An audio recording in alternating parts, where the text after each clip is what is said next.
Welcome back to another exciting episode of Southern Sorcery. Today I have a very special breakdown, and that is my favorite, one of my favorites, maybe my favorite, the Dragon on the Dragon playmat even. How exciting is this? Today we're going to be breaking down a very competitive casual deck. So this is going to be on the higher end of the casual side. Not what I would deem CEDH, but definitely something you want to break out if everyone's wanting to play with something with a little bit more power. No infinite combos, nothing crazy there, but just lots of dragons, lots of things that fly, and lots of things that breathe fire. So let's get into it. Breakdown, baby. Let's go! Thanks for watching. Welcome back. This is a very exciting episode. This is one of the decks that I get asked a lot about because everybody loves dragons. So without further ado, we're going to dive right into it. The commander, we have the Dragon, the Queen King thing avatar of dragons. What makes this card so special is it has a mechanic called Imminence. A lot of people either really love this mechanic or they really hate it. They think that it's too busted because it's a mechanic that can trigger within the command zone. Near impossible to mess with while it's in the command zone, obviously, because it's out of reach. But what it says, as long as the Dragon is in the command zone or on the battlefield, other dragon spells you cast cost 1 generic mana less to cast. It also has flying. Obviously, most dragons always have flying. And then the creme de la croix on this is whenever one or more dragons you control attack, draw that many cards, then you may put a permanent card from your hand onto the battlefield. So, even if you strike out and don't find a dragon, you can still drop a land. Any permanent that you find, you can drop it for free. And then on top of that, it's a 10-10. So commander damage is a real thing with this. 3 hits from the Dragon and you're out of here. So yes, the first thing I want to talk about, obviously that coincides with the Dragon, is her horde of dragons. I have 30 dragons in this deck because I want to run all the dragons at all the times. So we're just going to go through these and talk about some of the mechanics, some of the interactions you might have, and then yeah, we'll just nerd out over some dragons. First dragon I'm going to talk about is Scourge of the Throne. Scourge of the Throne is a dragon that costs 4 and 2 red, flying with Dethrone. Dethrone is a trigger that anytime you attack someone with the highest life total, you put a +1/+1 counter on this creature, and typically there's something that goes along with that as well, and this is what we're going to talk about. Whenever Scourge of the Throne attacks for the first time each turn, if it's attacking the player with the most or tied for the most life, untap all attacking creatures after this phase.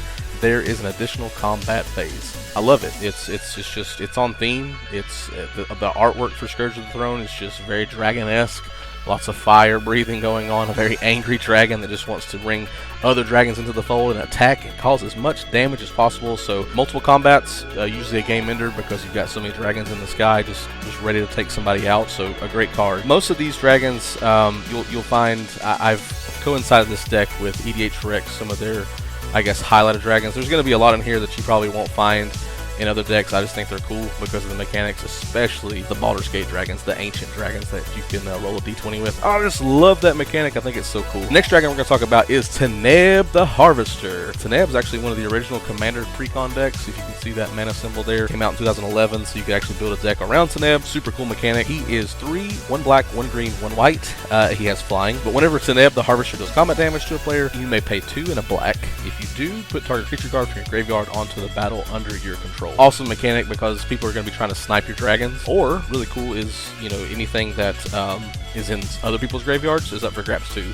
So Taneb is not just limited to your graveyard. You can just be like, you know what, I want that Blightsteel Colossus that someone counterspelled earlier, so now it's my Blightsteel Colossus. Just a really cool mechanic, and then just not expensive either. 2 and a black, very manageable to do, especially in 5 colors. You're going to have access to a lot of mana.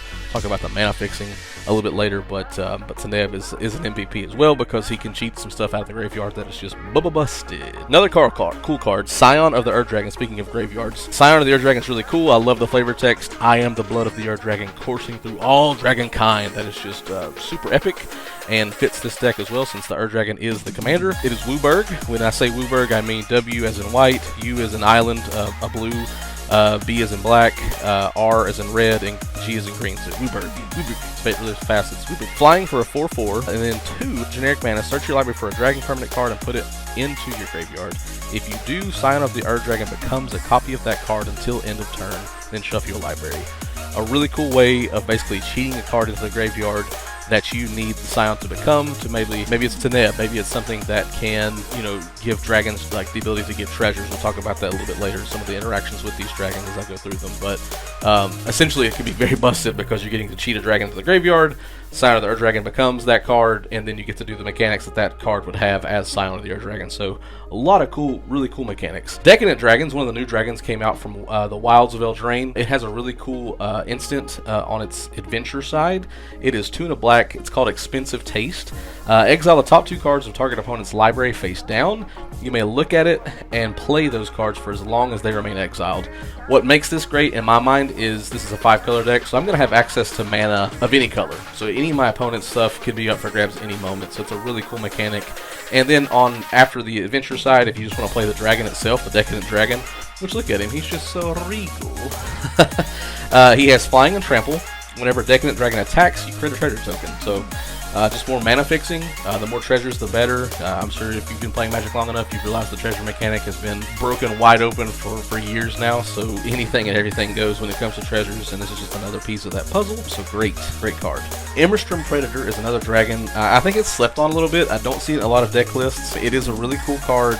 2, a black and a red, so Rakdos. It is a vampire dragon, so that's equally as terrifying. You know, you've got vampires that are scary, dragons that are scary, so why not combine the two and just make something that is just a absolute horrific monster. Flying, and whenever Immerstrom Predator becomes tapped, exile up to 1 target card from a graveyard and put a +1/+1 counter on Immerstrom Predator. Sacrifice another creature, Immerstrom Predator gains indestructible until end of turn, tap it. Just a really cool mechanic, I think, to combat graveyard shenanigans. So this is a dragon that can single-handedly take away some of those cards you know are just going to get reanimated or just broken over and over again. So that's why I play it. I think it doesn't see enough play, but it's a very useful card. Also a very cheap card to play, especially when you talk about some of the mana reductions we're going to mention here and show you in a little bit. So potentially for just a red and a black, you're playing a 3/3 dragon that has a really cool mechanic that can grow with +1/+1 counters and manipulate graveyard. Value town for show. Another cool dragon here is Lathlis, the Dragon Queen. She is super cool. I love these mechanics that can allow for dragons to create more dragons, because why not? We need more. She flies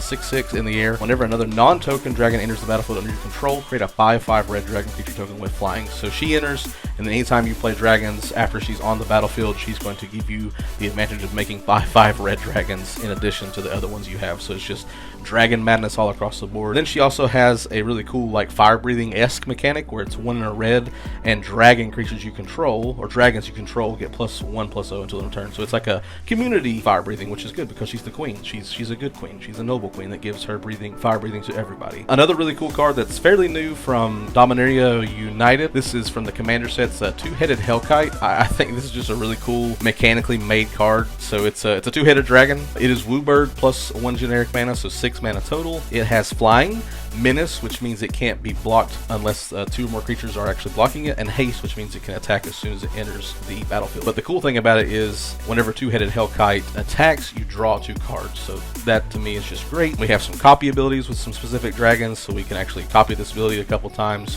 You can cheat it with Scion of the Ur-Dragon where he becomes a copy of it. A lot of ways to manipulate that so you can actually get some cards in your hand. You're going to want that because going back to the Ur-Dragon's main ability, you're going to be able to cheat permanents in with the Ur-Dragon out. So you always want to have a somewhat full hand to use that ability. Another dragon that I don't see get played a ton is Karthus, Tyrant of Jund. It is 4 generic mana plus a black, red, and green. A legendary dragon creature with flying and haste. The thing about dragons is you're going to get dragons stolen a lot. They're a very juicy choice for decks that like to steal other creatures because they're huge, they have really cool mechanics, they can do a lot of damage, etc. The cool thing about him is, let's say, and I've had this happen to me, you've had your board just taken from you. The thieves have come in the middle of the night and stolen your dragons, but if you drop this bad boy, it says whenever he enters the battlefield, you gain control of all dragons, then untap all dragons. Other dragon creatures you control have haste. So he says, give me my dragons back, give them haste, let's get revenge on all these thieves that have decided to steal your stuff. So he is a really good card to combat that thievery mechanic. Or if someone else is just also playing a dragon deck, you can say, you know what, I'm going to play it better, so give me all your dragons. I love it too because anytime you can give dragons haste, that's very important because not a lot of them have haste, even though I have shown some that do. It's good to be able to play these dragons because a lot of time they're going to get removed before it ever gets back to your turn if you can utilize them. So if you can utilize them as soon as they hit the board, all the better. Another unique card, this is from Strixhaven. This is Beladros Witherbloom. It's the only Strixhaven dragon that I run as of right now. I love the mechanic because again, it just makes things on upkeeps. So it has flying. It costs 5, a black and a green. At the beginning of each upkeep, create a 1/1 black and green pest creature token with when this creature dies, you gain life. So you're getting these little blockers that you can throw in front of creatures, and as soon as they die, you're blocking things, you're protecting yourself, and you're gaining life, which is great. And it's also good because his ability says, if you want to, you can pay 10 life, and untap all lands you control. Activate this ability only once each turn. That's just busted. In a deck where lands are going to be very important, you're trying to play dragons to pay 10 life and to have these pests that can generate more life for you. I just love him mechanically. I think it's just a really cool, flavorful card. The pests are unique to the Strixhaven plane, so I think that's really cool that you can bring those in with the dragons. They're like little minions that you send out in front and like, hey, die for me so I can have this life to basically untap all my mana and just play more dragons. So I love that card. This is another favorite of mine, Tiamat. If you're familiar with D&D, this is the dragon god from that set. Is it the color dragons, the chromium dragons? I'm not 100% the best at D&D lore, but Tiamat is one of the most powerful dragons. A lot of people run Tiamat over Ur Dragon as their commander, and here's why. So Tiamat costs Wooburg plus 2 generic mana. She has flying, and whenever Tiamat enters the battlefield, if you cast it, search your library for up to 5 dragon cards not named Tiamat that each have different names, reveal them, and put them into your hand, then shuffle. So Tiamat hits the battlefield and resolves, you're going to go get 5 unique dragons and have those in your hand, ready to play at any moment. Why I run it as a card in the 99 and not the commander is because with Ur Dragon as the commander, I can really abuse Tiamat's ability to play her, go get those dragons, and then on attacks with Ur Dragon, I'm going to go get the best one out of that 5 and drop it for free based upon the Ur Dragon's second ability, which is just fantastic. Anytime you can essentially tutor for the answer, you're probably going to win the game. Give your dragons double strike, give your dragons haste, etc. It's just great. So yeah, really good card. And plus she's the dragon god. Like, how can you not run Tiamat? Dragon Broodmother, this is another dragon just like Beledros that's going to generate a lot of creatures. This one's a little more unique because it has these tokens have an ability called Devour. So let's look at that real quick. We have Dragon Broodmother, which is 2 generic mana, 3 red mana, and 1 red mana. So a total of 6 mana to cast. It has flying and is a 4/4. Most importantly, at the beginning of each upkeep, so this is on your upkeep, your opponent's upkeep, so it gets a lot of benefit. Put a 1/1 red and green dragon creature token with flying and Devour 2 into play. So this is what Devour 2 is. As the token comes into play, you may sacrifice any number of creatures. It comes into play with twice that many +1/+1 counters on it. So let's say you have Dragon Broodmother out on your next upkeep that you've made one. That opponent's upkeep, the next opponent's upkeep, you've made one. Assuming you have 3 opponents. So the time it rolls back to you on your upkeep, you could take the one you make and devour the other 3, and it's going to have twice that many +1/+1 counters on it. So 2, 4, 6. So now you've got a red and green dragon that is a 1/1 with 6 +1/+1 counters on it. So you can see how that devour mechanic can really get out of hand, and you can just keep making big dragons, or if you want to, just make an army of little dragons, because each time a dragon attacks, the Ur Dragon's going to allow us to draw a card, keep more dragons in, so forth and so on. So a lot of different angles you can take with this dragon. I love Dragon Broodmother. I think she is an MVP as well, and probably sees a lot of play in most dragon decks. Speaking of seeing a lot of play in most dragon decks, we have Ramos, the Dragon Engine. Probably across the board one of the most important dragons to play because you're going to run Bluebird, all 5 colors, and this is a card that can really help benefit that color choice. Ramos is actually an artifact creature, so it is technically colorless. So all it costs is 6 generic mana. You can pay for it any which way. Has flying, but the really cool part here is his mechanics. Whenever you cast a spell, put a +1/+1 counter on Ramos Dragon Engine for each of that spell's colors. So let's just say hypothetically you have Ramos out, you play Ur Dragon, you play Tiamat, any of those ones that I said that had the Wooburg, all 5 different colors. So now you're going to put 5 1/1 counters on Ramos. So his secondary mechanic, which is amazing, says remove 5 +1/+1 counters on it, so you can immediately remove those, and add double Wooburg, so it's 2 white, 2 blue, 2 black, 2 green, 2 red. Activate this ability once each turn. Activate it once, and it's usually good because that means you're going to play Ur Dragon for sure, you're going to play Tiamat for sure. Something big and something brutal is coming out because of Ramos. Great card, like I said, one of the MVPs. It'd be hard to find a dragon deck that doesn't run Ramos, especially if it's a Wooburg color deck, because you're going to need him to really generate that. And it happens a lot quicker than you think, even if you're not playing cards that have 5 colors. Most of your dragons are 2 colors, so it adds up pretty quick. Another cool card, Bladewing the Risen, a zombie dragon. So if you can guess what it does, I mean, obviously it's going to manipulate graveyards, right? It's a zombie. You can play this card for 3 generic mana, 2 black, 2 red, so 7 total casting cost. It is a 4/4 with flying, and when it enters the battlefield, you may return target dragon permanent card from your graveyard to the battlefield. So instead of on attacks, you pay the mana. It's a recurring ability. This is just a one-time thing. but it's just on enter the battlefield. But the other thing to keep a note is it's your graveyard versus anyone's graveyard, where Teneb is anybody's graveyard. It's also specific to a dragon creature versus Teneb being a creature. And then another cool feature is it has that universal fire breathing with the Rakdos color scheme, the black and the red. Dragon creatures get +1/+1 until end turn, so a little better than fire breathing. So instead of just +1/+0, this is a +1/+1. So it gives them a little bit bigger butt, so they can block some of that damage that might be coming your way. Great card. It's kind of half and half. I've seen a lot of deck lists that do run it, that don't. I think it's cool because, like I said, people are going to be gunning for your dragons constantly. So any kind of recursion that you can run to bring some of them back is going to be, I think, very essential. Here's a fringe card that I run. I call it a fringe card because I think if I were to ever cut a dragon card out of my deck right now, it would be this one. This is from the Adventures in the Forgotten Realms, the first D&D set. This is Emerith, the Desert Doom. I don't run any of the other ones except for Tiamat, Old Gnawbone, and Emerith. I just think the second iteration of the D&D dragons were much better than these. Not to say these aren't good. At one point in time, I had all these as well before the Baldur's Gate came out. So 3 and 2 blue, 5 mana total, flying for a 5/5. A lot of 5 themes there. 5/5/5. Emerith Desert Doom has Ward 4 as long as it's untapped, which means if you target Emerith, you also have to pay 4 additional mana. Really cool mechanic, kind of helps give him some built-in protection. And then whenever he deals combat damage to a player, draw a card. Then if you have fewer than 3 cards in your hand, draw cards equal to the difference. That's what gives him the edge over some other dragons that I've seen. It's just that card draw. A lot of times, even in a 5-color deck, you think you wouldn't be going through, especially like expensive dragons. But a lot of times I do find myself with a lower hand than most people. So any card draw is going to be super effective. That's why he makes the cut. And it's still, like I said, that Ward 4 ability is really nice just because it's going to help keep him on the battlefield longer.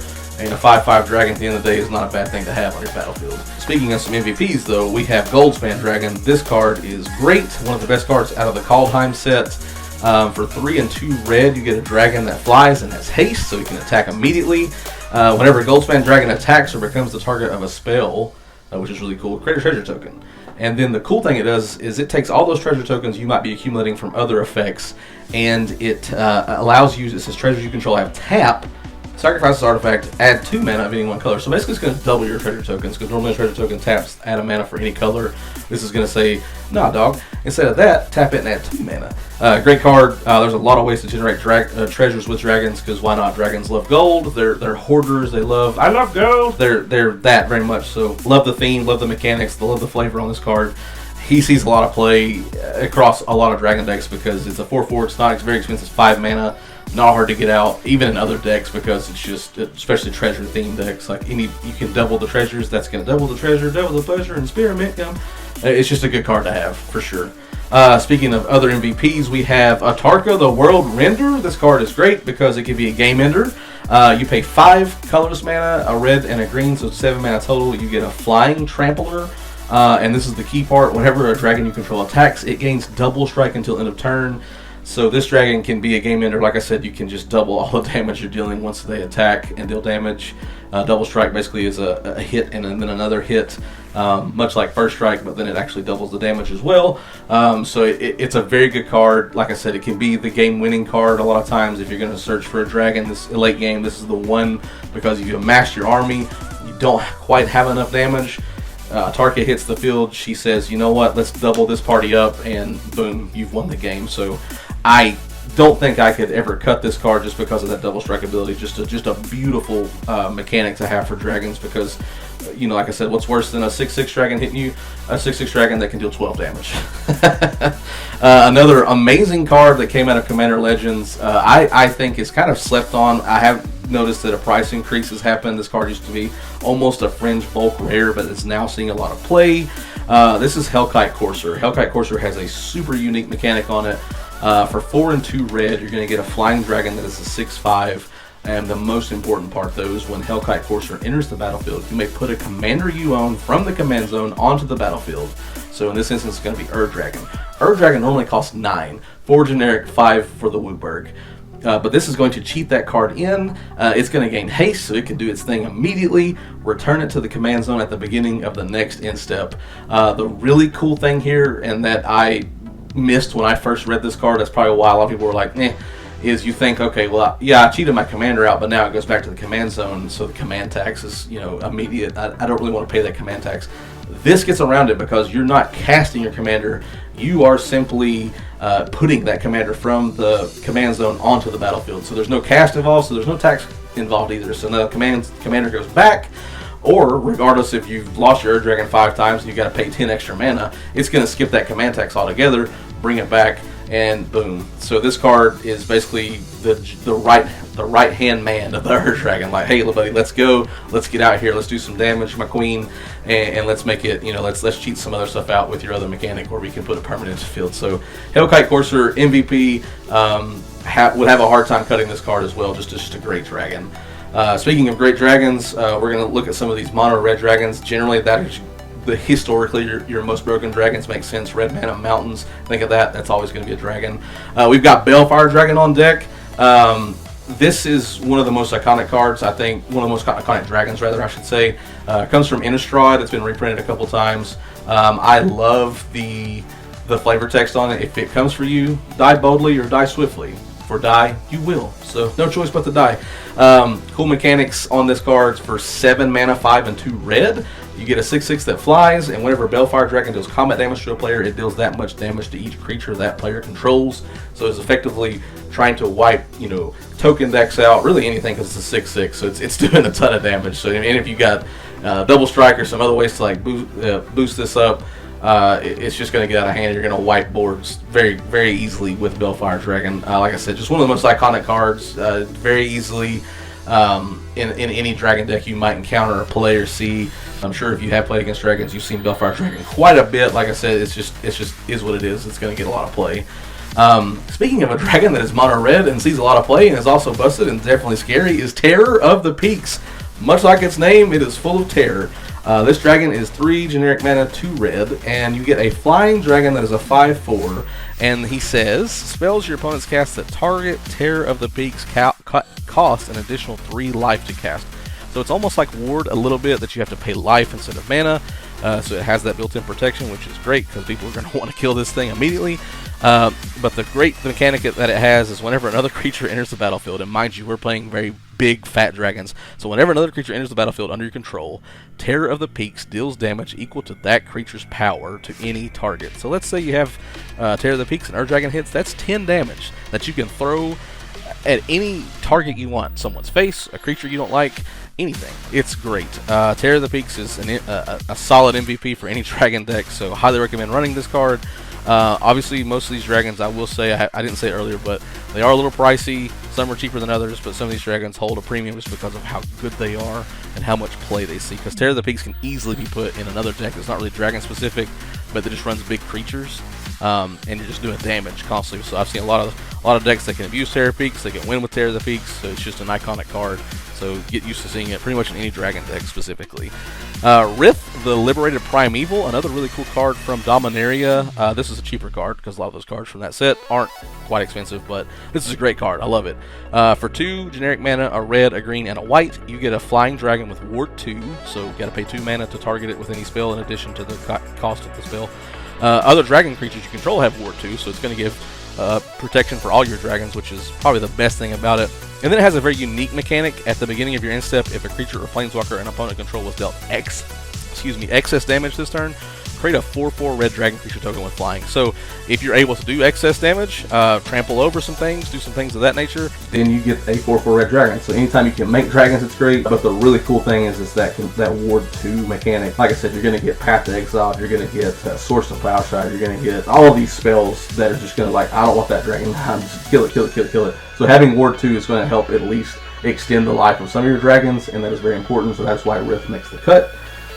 Going back to another red dragon that is really cool, not quite as iconic as the other ones, but this one has a built-in win con, which is a nice Hellkite Tyrant. It is 4 and 2 red with flying and trample for a 6/5, so it's big boy. Whenever it deals combat damage to a player, you gain control of all artifacts that player controls. In today's game, artifacts are everywhere.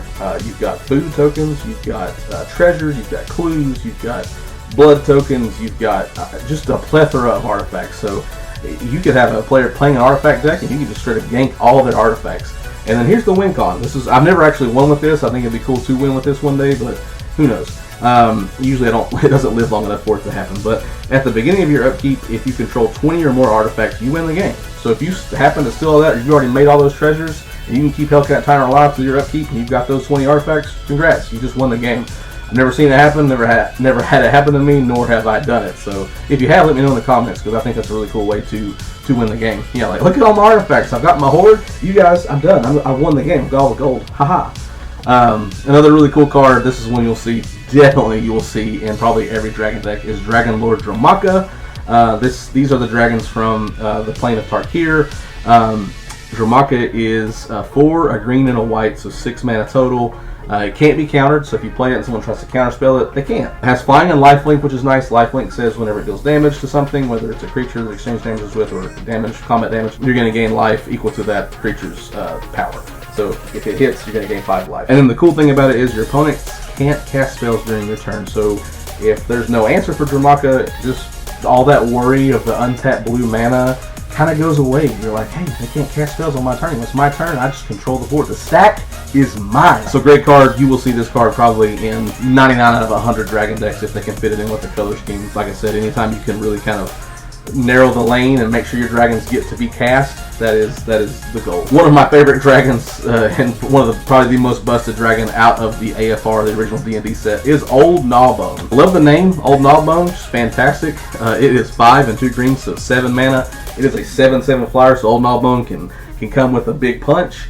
But the greatest thing about Old Gnawbone is whenever a creature you control deals combat damage to a player, create that many treasure tokens. Holy smokes! If you've got a bunch of dragons out and you swing for 30-some damage, man, Old Gnawbone's going to be like, you know what's even better than dealing that damage? Giving you 30-some treasures in return. And so you can just turn around and play more stuff or hold up treasures to protect your stuff. Old Gnawbone is a great card, and I dare say uncuttable in any dragon deck, for at least for now, until they just make something that's ballistic, 40 years from now. That's just crazy. And we're all just playing Magic in our wheelchairs. So Old Gnawbone, easily the best dragon out of AFR. Tiamat right there behind it, but Old Gnawbone definitely takes the cake. Another really cool dragon that a lot of people run as their commander, I run it as a 99, is Miriam, the Sentinel Worm. She is a dragon spirit, and she is also from Baldur's Gate. I've seen some Miriam decks, I dare say, that can rival an Earth Dragon deck, honestly, like that have been built that are just so nasty. Miriam is just a fun card. So for 3, a green, a blue, and a red, so 6 mana total. She has flying in Ward 2, so she's got the built-in protection. But this is the bonkers thing. Whenever another non-token dragon enters the battlefield under your control, create a token that's a copy of it, except the token isn't legendary if that dragon is legendary. She's just outright going to be able to copy stuff. I don't have the shenanigans to back up Miriam like a Miriam deck would have specifically. A lot of people, they will copy Miriam, so once they play Miriam, they'll have multiple Miriams. They will play dragons, legendary dragons, so these copies will see the copy effects, and it's just like, now you're starting to do all the math, and you're like, okay, so that dragon comes in, creates this many dragons, and creates a copy, blah, blah, blah, blah, blah, and you're just dead before you know it. There's 17 copies of Old Gnawbone. They're making a million treasures. They've sunk it into aggravated assault, and they've got infinite mana, infinite attacks, and you're dead. And that's just how Miriam wins the game. It's just out of nowhere. It's like one copy of Miriam, and you're like, oh, that's not bad. There's 2 Miriams. Oh, that's terrible. That's a bad day. But again, I have it as a 99. She's still really great. She's a 6/6 with flying in Ward 2 at the very least. But then you're going to be able to copy. If I play my commander, I've got 2 Earth Dragons. Busted. Any of the ancient dragons, but any dragon, you're just copying dragons, just busted. So Miriam, another card, if it can fit with the color scheme, just great. You should probably play it. And now I'm going to talk about my favorite dragons. I saved them for last. These 5 here. These are the ancient dragons from Baldur's Gate. Probably only see 3 of the 5 getting played pretty consistently. I'm going to go through them and talk about them, and this is going to wrap up our dragons here. But the cool thing is, these all have the same mechanic. Wherever they deal combat damage, you get to roll d20 and something happens. So let's start with the ancient bronze dragon. This is the green ancient dragons. Ancient Bronze Dragon says whenever it does combat damage to a player, roll a d20. When you do, put X +1/+1 counters on each of up to 2 target creatures where X is the result. I just love the randomness of it. It could be a 1. I've rolled a 1 on these mechanics before. It could be a 20, and it could be bonkers. This one probably sees the least amount of play, probably the least powerful, because it's just giving X +1/+1 counters. It's still great. I mean, at the end of the day, if you roll a 20, you could put 20 on the Earth Dragon. Now the Earth Dragon's a 30/30, and it's alpha striking anybody you want, or you could disperse those upon 2 other dragons. I mean, it's still good. It's just not as good as the others. Like I said, we'll get into these. And so yeah, let's just go with the Ancient Gold Dragon. This is another good one. I love Ancient Gold Dragon. This is the white Ancient Dragon from Baldur's Gate. It's 5 and 2 white with flying. It's a 7/10. Whenever Ancient Gold Dragon deals combat damage to a player, roll a d20, and you create a number of 1/1 blue fairy dragon creature tokens with flying equal to the result. I love it because you're making a lot of dragons. The Ur Dragon wants dragons, so this just fits the theme. Plus, it's just more blockers. It's more stuff you can like manipulate. You know, you can devour those with the Broodmother tokens that are out. So there's just a lot of cool mechanics that can happen with those. The next one is Ancient Brass Dragon. This one, to me, I think is probably the most slept on. I just think it's really good. It's just another recursion dragon. This is the Ancient Brass Dragon. It's 5 and 2 black, and it's a flying dragon that's 7/6. Whenever Ancient Brass Dragon deals combat damage to a player, roll a d20. When you do, put any number of target creature cards with total mana value X or less from graveyards onto the battlefield under your control, where X is the result. I mean, again, it's all going to be, all these cards are really only as powerful as the dice roll, but that's what makes it so fun. It's just fun to roll that dice. It's just a really cool mechanic. I play D&D, so that to me is just a really cool like nod to that. But it also can be, you know, as far as competitiveness goes, that's probably a downside because you can whiff. But I think even when you whiff, like there's some really cool like things that can happen. But yeah, this is a really cool card because you're gonna be able to go get creatures from any graveyard. You can target specific things, and it's just a lot of fun. Anytime, like again, I've said it. There's 2 of the dragons that we talked about. Recurring your own dragons is always a good thing because people are gonna always want to kill those. Next, we have I think the second best of the ancients, and that's Ancient Silver Dragon. Honestly, it could probably be the best because of the card draw. Ancient Silver Dragon is 6 and 2 blue, so 8 mana total. Whenever Ancient Silver Dragon deals combat damage to a player, roll a d20, draw cards equal to the result. You have no maximum hand size for the rest of the game. So great mechanic. You're going to draw a ton of cards hopefully off that d20 roll. But the really cool thing is, you know, as soon as he sees the battlefield and resolves, you have no maximum hand size for the rest of the game. So he's already done that for you, regardless of anything that's happened. I think that's really cool. I think that's a good mechanic. That's why I think he's on the fringe of probably being the best dragon. But he is blue, so a lot of dragon decks, if they're not running Wooburg, typically don't have the blue mechanic. So he's probably not as played as the next one here, which everyone probably sends is universally the favorite, and that's Ancient Copper Dragon. So Ancient Copper Dragon is 4 and 2 red.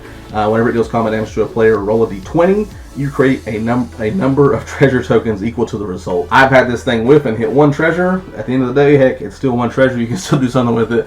But when you hit high numbers like 17, 20, I mean, goodness gracious, it's just, it's great because that's mana. And at the end of the day, these dragons are expensive. Having the mana to back up everything is just going to be the key, and it's great. So these are the dragons. Like I said, there's 30 of them. That's the horde. Hopefully one day I'll get to have a game state where I've got all these dragons out. But yeah, those are the dragons. So let's move on to something a little different now.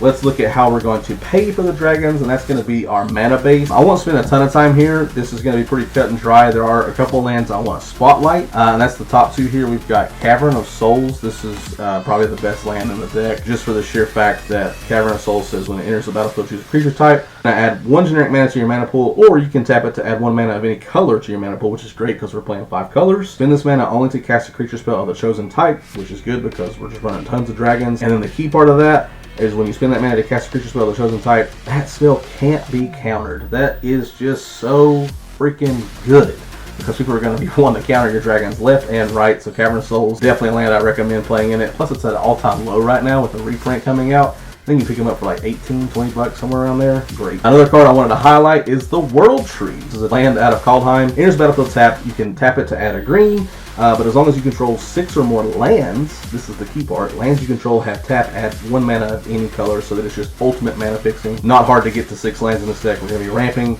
we're going to be searching, so this is a great card to have because then it can really utilize all those lands. You don't have to worry about like, what do I have? Do I have multiple red? Do I have multiple of all this? It's just going to say it just taps for whatever, so you really should have everything you need with the World Tree out. And then we're just going to highlight the other lands that I choose to run. I run all of the fetch lands. So Wooded Foothills, Arid Mesa, Marsh Flats, Catacombs, Misty Rainforest. I'm not going to go through all of them. We all know what they do. I run these so I can go get essentially 2 different things. I've got all the Shocklands, so I run all 10 Shocklands. Godless Shrine, Temple, Garden, Stomping Ground, Blood Crypt, Steam Vent, Sacred Foundry, Overgrown Tomb. What makes them a Shockland, and I'll go over this, is whenever they enter the battlefield, you may pay 2 life. If you don't enter battlefield tap, so you can shock yourself for 2 life to basically say, I want them to enter the battlefield untapped. The other unique thing about the Shocklands is they are all denoted as both colors, so mountain, forest plains, plains, islands, etc. So you've got all those capabilities. And then lastly, I also run 5 of the Triumphs. So these are all from the Ikoria set, the dinosaur set. I run these. These count as essentially all 3, but there's no way to make these come in untapped. So unlike a Shock Land, these will always come in tapped. So if you don't necessarily need the mana right away, you can tap sacrifice your fetch lands to go get your Triomes instead. That can tap for 1 of 3 different manas. You'll see here they're denoted. They have Mountains, Plains, Swamp, Island, Mountain, Plains. So there's Savai Triome, Ragavan Triome, Hidalgo Triome, Zagoth Triome, Keetra Triome. So those are the 5 Triomes that I run. And then lastly, I do run 5, 1 of each basic. So we've got Wooburg in the basics as well. These are the basics from all of V1, the Oil Slick. They're just beautiful. But yeah, we run all the basics. So we're running a total of 32 lands. It's a little light on lands. I'll explain why I do that. And that is because we have so many reducers. So what I mean by reducers are cards that are going to reduce a specific mana ability from our dragons. So first up, we have one of the more popular ones. That's Dragon Speaker Shaman. He's a human barbarian shaman for 1 and 2 red. And he is a 2/2, and all he is he's going to help you cheat your dragons out. He says dragon spells you cast cost 2 generic less to cast. Great card, sees play in a ton of dragon decks. Probably percentage-wise, if you go to EDH Rec and look this up, it'll be like probably in the 60s, 70s as far as like universally, probably even higher. Behind that is Dragon Lord Servant. This is one of my favorite artworks. It's a little goblin serving up a giant plate of food to his dragons, so please don't eat me, here's the food. But essentially the same concept, 1 in a red for a 1/3. Dragon spells you cast cost 1 less to cast, so again, more reducers. And the Ur Dragon sitting in the command zone this whole time also being a reducer, so we've got reduction upon reduction, which is good because, like I said, these dragons, they cost a lot, so we want to be able to make that as cheap as possible. We also run Sarkhan, Soul of Flame. This is from the Aftermath set. So the Sarkhan, this is, he's lost his spark, I believe. It's his creature form. It's 1 blue and a red mana. He says dragon spells you cast cost 1 less to cast. It's a really great card. Essentially, we're going to be able to reduce more. And then he's got a secondary mechanic that's really cool too. So whenever a dragon enters the battlefield under your control, you may have Sarkhan Soul of Flame become a copy of it until end of turn, except its name is Sarkhan Soul of Flame and it's a legendary in addition to its other type. So he's going to become a copy of whatever essentially you want to run. I think that's to me, it's just awesome. It's something, like I said, anytime you can copy abilities is going to be busted because all these dragons, if you can double them up, why not? It's wonderful. Then we have our artifact reducers. That's going to be Herald's Horn. So Herald's Horn says, as it enters the battlefield, choose a creature type. Creatures you cast of the chosen type cost 1 less to cast, so 1 generic mana less. You're going to choose dragons. Duh. At the beginning of your upkeep, look at the top card of your library. This is a secondary ability for it. If it's a creature card of the chosen type, you may reveal it and put it to your hand. So not only that, you're actually going to thin your deck out, hopefully by putting dragons into your hand, which is better because when the Ur Dragon's out, you get to cheat them out. So Herald's Horn is a very good utility card. And then the one that I followed up with, another artifact that's a reducer, is Urza's Incubator. One of the best reducers in the game for decks that run any type of dragons, elves, goblins, any of those types of decks. It's going to enter the battlefield again. You're going to choose a creature type. I'm going to say dragons, 2 less to cast, and that's just for 3 mana. Those are our reducers. So in total, if we have all 5 of these, which I'm not going to say that's going to happen pretty commonly, but if you did, your dragons would cost 7 less, which is just bonkers. Plus the Ur Dragon being out, that's going to be 8 less. So we have a lot of reductions built in. That's why we don't run quite as many lands as a lot of decks you might find out there. And speaking of which, we also run a lot of mana rocks specifically for the deck. So we're going to run the infamous Soul Ring. We all know what it does. Another typical one that a lot of people run is Mana Crypt. At the beginning of your upkeep, you flip a coin. If you lose the flip, Mana Crypt deals 3 damage to you. So it can hurt you a little bit in the long run, especially since you're paying for a lot of shock lands, a lot of fetch lands. So you do have to watch your life total a little bit with this. A lot of decks will probably run the dual lands, the OG dual lands, to prevent that life loss as much as possible. Not quite there yet. That's pretty expensive. Those lands are, $300 to $400 at a base point, all the way up to maybe, $700 to $800.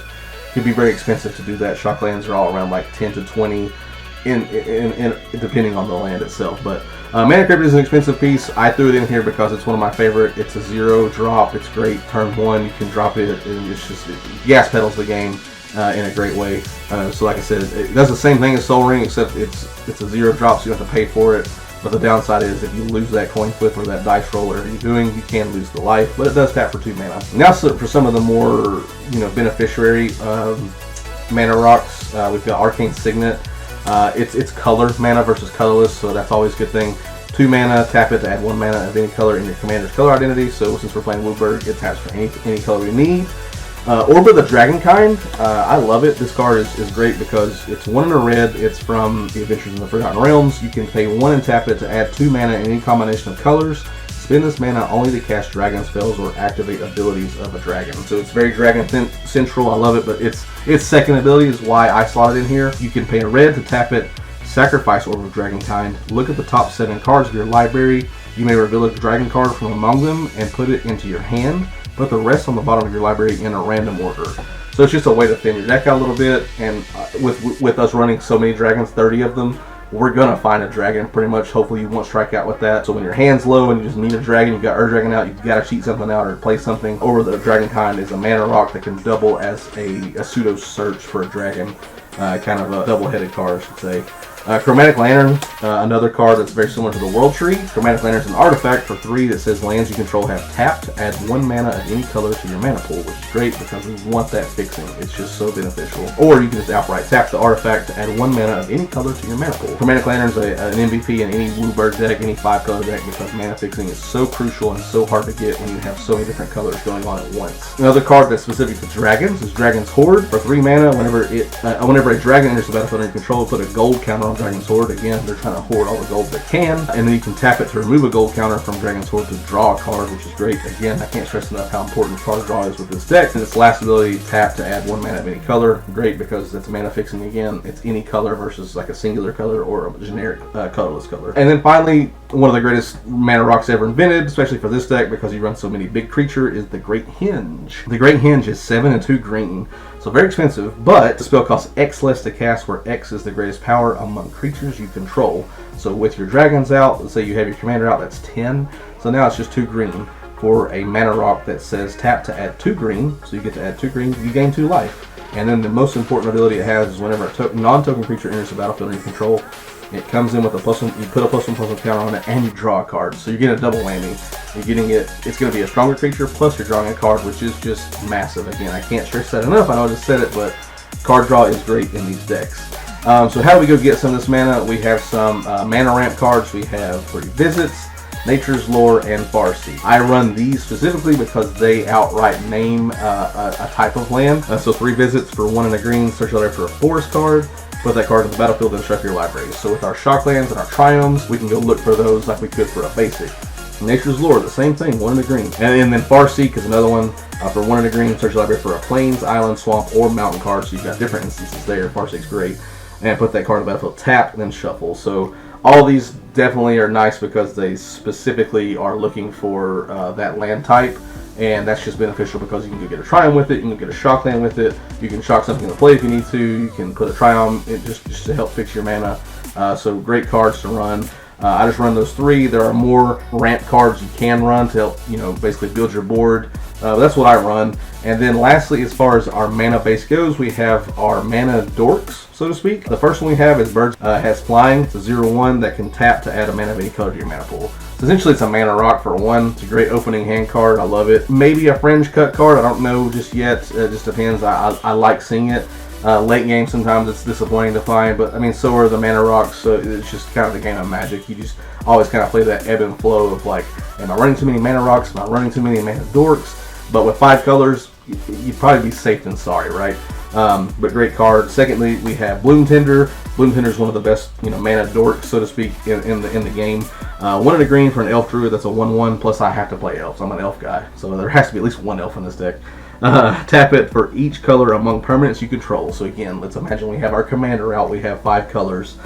For each color among permanents you control, add 1 mana of that color to your mana pool. So now all of a sudden, if you tap that, you got your commander out. You've got access to 5 mana. You've got access to the whole Woodbird, which is just great. So it's a 2-drop that can really ramp your mana base very quickly if you have the right creatures out. And then lastly, we have Ravaz of the Claw.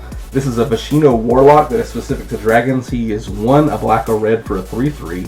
He has Menace, so he can actually do a little combat damage if you need to. And then he has tap to add 2 mana in any combination of colors. Spend this mana only to cast dragon creature spells, which is fine because that's all we're running for the most part. And then once during each of your turns, you may cast a dragon creature spell from your graveyard. Recursion, recursion, recursion. I've said it 1,000 times. Just great because people are going to kill your dragons constantly. You're going to get board wiped. You're going to get sniped with spot removal type spells. So like recursion is very much key. And then whenever you cast a dragon creature spell from your graveyard, it gains when this creature dies, exile it. So if it were to die again, you would lose it, but that's okay because getting it back is enough, a second time. So those are our mana dorks. That is most of our mana base. Again, it's all going to be about like trying to fix our mana, shock in different, shock lands for specific types of situations, search for mana. Hopefully you're fetching lands at a quicker pace. You've got some of your mana rocks in place. So you want to make sure your opening hand typically has maybe a mana rock, a couple fetch lands, maybe a ramp spell. So mana dork, I've tried to accumulate those to be always reachable within your opening hand, so that way you're safe. Really honestly, with the mana reducers and everything, like once you hit 4 mana, if you've got a couple reducers and rocks, I mean, you're going to be on your curve for anything you want to play. So the curve happens a lot quicker than you would think it would be. Let's talk about some other exciting things. This will be how we finish it up. I've got 2 specific cards that really don't fit a theme other than they're just great cards. The first one being Jeska's Will, just a great commander card. Jeska's Will is played in probably any commander deck that runs red for the most part. But for 2 and a red, choose one. If you control a commander as you cast a spell, you may choose both, which we're trying to get our dragon out as much as possible, so that's why we want that. You can either add a red for each card in target opponent's hand, so if someone's got 10 cards in their hand, that's 10 red mana. Or you can exile the top 3 cards of your library. You may play them this turn. If you don't have your commander out, you're choosing one or the other. If you do have your commander out, you got both, which is nice because it's kind of pseudo card draw plus ramp, which can mean like splashy play. It could do a lot of different things for you. Jeska's Will is a great card, sees a ton of play in Commander. It's a Commander staple, and it comes from Commander Legends, so it makes sense that it's a Commander staple. There and Back Again is another card that I absolutely had to run because I'm a huge Lord of the Rings fan, specifically The Hobbit, actually. And this one is about The Hobbit because it is it's all related to Smaug, the dragon in Hobbit. It's a saga. It is for 3 and 2 red. So how sagas work is they've got stages. They're called lores, essentially, and so each lore has its own counter, and once you run through them all, the saga is over. So the first step of this saga says up to 1 target creature can't block for as long as you control There and Back Again. The ring tempts you. So not only does it allow you to basically, say, oh, you have a flyer that could chump my, my big dragon. Well, it can't block now. So it's a little bit of like manipulation in that. It also tempts you. That's a secondary effect. It'd be really cool if I had other ways to have those. But this is the only card around the deck that has that. So typically you're not going to be any farther than that first step. So it's not a huge upside, but at least you have it out there. And then the second lore is going to say, search your library for a mountain card, put it on the battlefield, then shuffle. So a little bit more ramp. And then the third one, which is my favorite, I love it because it brings Smaug. It's basically a dragon, another dragon to add to the horde. Great Smaug, a legendary 6/6 red dragon creature token with flying haste. And when this creature dies, create 14 treasure tokens, just like all of the dwarves. I love it. The flavor is there. It's amazing. The token is really cool because it's from the artwork from The Hobbit itself. They just did it right. This card probably doesn't see hardly any play in most Dragon decks, but I had to play it because the fact that you can get Smaug out is just a dream come true. So I had to run it. It's a great card. These 2 really don't fit any of the themes of the rest of the cards, so they're kind of unique in what they do in the approach to the deck. But did want to mention them. Alright, so lastly, I want to go over a couple more things, and then we will send you on your way. The next thing is how do we combat removing, obstacles that could slow us down. These are going to be our removal spells. So we have V-Spark for a white and a black. It's an instant, and you can exile target permanent with mana value 4 or greater. So I just like that card. A lot of the problem child cards that you're going to encounter are typically 4 or greater. It's going to exile, so they can't even recur it if there's they can't counter it. It's gone. It's just out of the question. I like that card. Along the same lines, I have Abrupt Decay. It's another instant. It's black and green. This spell can't be countered, which is nice. Destroy target non-land permanent with converted mana cost 3 or less. So where V-Spark says mana value 4 or greater, this one's mana value 3 or less. So it's kind of 2 sides of the same coin a little bit. But again, it's going to target a permanent. Get rid of something, a stacks piece, again, just something that's really bothering your deck. The only board wipe I run is a dragon specific one, that is Crux of Fate. The only time you'll see this card is probably in a dragon deck. It is 3 and 2 black. It's a sorcery. It says choose one, destroy all dragon creatures, or you can destroy all non-dragon creatures. You're probably going to choose all non-dragon creatures most of the time to leave your horde alone, everything else is destroyed. You're free to swing and destroy, kill, pillage, burn, take all the gold, and bounce out and win the game, hopefully. The only counter I run is Counterspell, just an outright Counterspell. It's the only one. You run it just in case someone's just running some crazy shenanigans you have in your back pocket to play. Vindicate is another card that can get rid of a permanent. It's a white and a black. It's a sorcery, though, instead of an instant, so that's the one limitation it does have. But you just outright it says destroy target permanent, so anything on the field that's bothering you, a Maze of Ith, a land that's, Glacial Cavern, something that's just like going crazy and stopping you from winning, this is the answer to that. Maelstrom Pulse is a very funny card. I like it because, again, we go back to talking about treasures or tokens in general. Maelstrom Pulse is 1 a black, a green. It's a sorcery, but says destroy target non-land permanent, so you can't hit lands, but all other permanents with the same name as that permanent are also destroyed. So if they have a token deck that has an infinite number of Scoop Swarms, or whatever the case may be, you can Maelstrom Pulse that. All those tokens dies too. I've seen it happen to people's treasures. They have 700 treasures on their field. You destroy one. I mean, they can tap sack them in response and float the mana. Maybe they've got some shenanigans, maybe they don't, but you're really forcing their hand. Maelstrom Pulse, I think, is slept on a little bit. I'm not going to say like hard because it's very played, but a lot of times you just don't maybe think it fits. But in today's world, with all the tokens that are going on, Maelstrom Pulse is probably just a great card to have at the ready at any moment because it can really answer a lot of problems. Along the same lines, we've got Assassin's Trophy. It is an instant, one of the more iconic removal spells in the game. Used to be very expensive, got a reprint, still holds a little bit of value, but just a great card in general. It says destroy target permanent and opponent controls. Its controller may search their library for a basic land card, put it on the battlefield and shuffle their library. So it's a little bit like, hey man, I know I destroyed that, but here's a land, haha, are we friends? No, we're not friends because you just tried to kill something. The word assassin is in the name. The last one is one of the most iconic white removal spells, Path to Exile. Just like I said, it's 1 white for an instant that says exile target creature. Exiling is good because they can't get it back potentially. Its controller may search his or her library for a basic land. Again, you're patting on the back with that secondary prize. They get to go get that basic land and put it on the battlefield tap. Just a really good removal spell. So those are the only pieces of removal that this deck runs. Again, it's a good bit here. There's 4, 5, 6, 7, 8 pieces of removal technically, or counter magic, control magic. Again, like I said at the beginning, this deck is meant to be somewhat competitive on the casual side. Probably on the upper tier of casual, but not CEDH. This deck would get romped in CEDH because there's really no interaction aside from my counter spell, and there's no really way to go infinite either. But those are the removal spells. Next up, I've got Protection. This is a very key piece as well. I've got 3 specific cards I want to talk about that we run, and this is just protecting your dragons because, again, there are people that are going to want to destroy your dragons, and this is how you kind of combat that without countering spells, just giving them protection. Boros Charm. It is a red and white, the color combination of Boros, and it's an instant. You choose one. Another good reason it's nice is because it's utility. If you don't need the protection, it's got utility. So you've got 3 different options to choose from. The first one says Boros Charm deals 4 damage to target player or planeswalker. The second one says permanents you control gain indestructible until end of turn.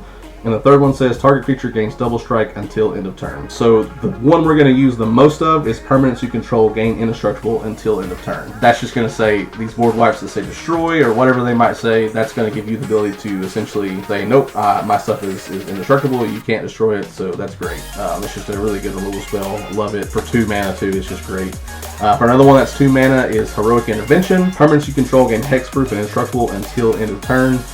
Great card, an instant that essentially allows you to be protected. Same concept. This one also gives you hexproof, which is nice because now they can't target your stuff either. So if they're trying to destroy it and they turn around and say they try to path it instead, it's just even more protection. It gives them hexproof so they can't be targeted. And then lastly, the big dog, Fairy's Protection, just says, you know what, until your next turn, you play this for 2 and a white, it's an instant. Until your next turn, your life total can't change, and you have protection from everything. You exile Fairy's Protection. It's just a peace out. I can't be messed with until my next turn, hopefully, and then I can come back and hopefully you guys have killed yourself and I can just take the win. So those are the 3 pieces of protection. I highly recommend running protection in this deck because, again, people are coming after you. You've got dragons, they got to come after you. And then to get your dragons on the haste line so you can attack with them as quickly as possible, we've got 4 cards I want to mention. First one is Rhythm of the Wild. Creature spells you control can't be countered, which is great. And then non-token creatures you control have Riot, so that means they either enter in with haste or a +1/+1 counter.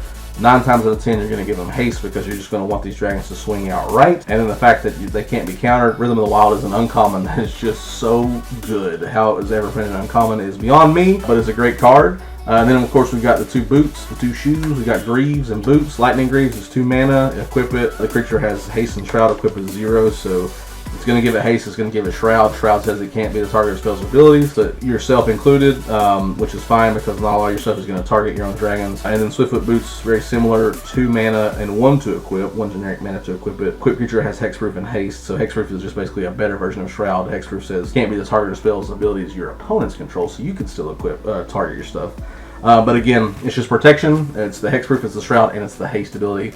And then lastly, one of the sneakiest cards in the deck is Dragon Tempest. For 1 and a red, it's an enchantment. It says whenever a creature with flying enters the battlefield under your control, it gains haste until end of turn. Whenever a dragon enters the battlefield under your control, it deals X damage to target creature or player, where X is the number of dragons you control.